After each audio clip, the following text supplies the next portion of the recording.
in an shil Krista tuar na le in pek na lu chu lal pa ko na o chu shain ka lo ho e anti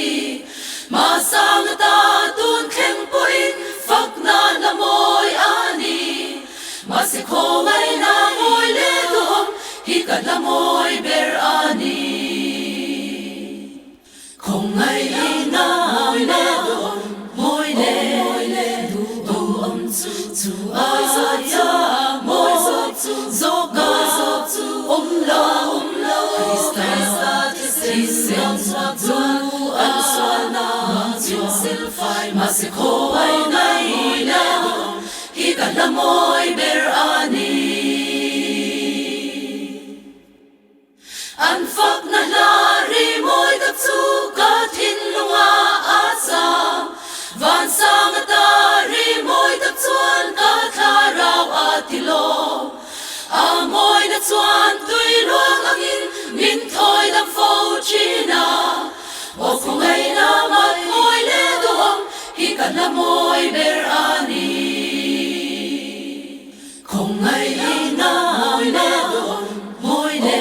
le du om chu ai za ya moi chu zo ga chu lo Krista ti sen chu an so na chu sil fai ma se kho ai nai le hi ka la moi ber ani an fak na la ri moi ta chu ka thin lunga a cha van sang ta ri moi ta chuan ka tha rau a ti lo a moi na chuan tui luang angin min thoi dam fo china o khong ai na mat moi le dom hi ka la moi ber ani không ai na moi le dom moi le du om chu ai za ya moi chu zo ga chu lo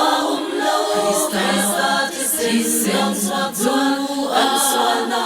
chu sil fai ma se kho ai nai le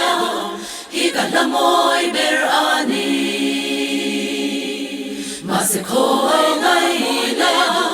hi ka la moi ber ani ma se kho ai nai le hi ka la moi ber ani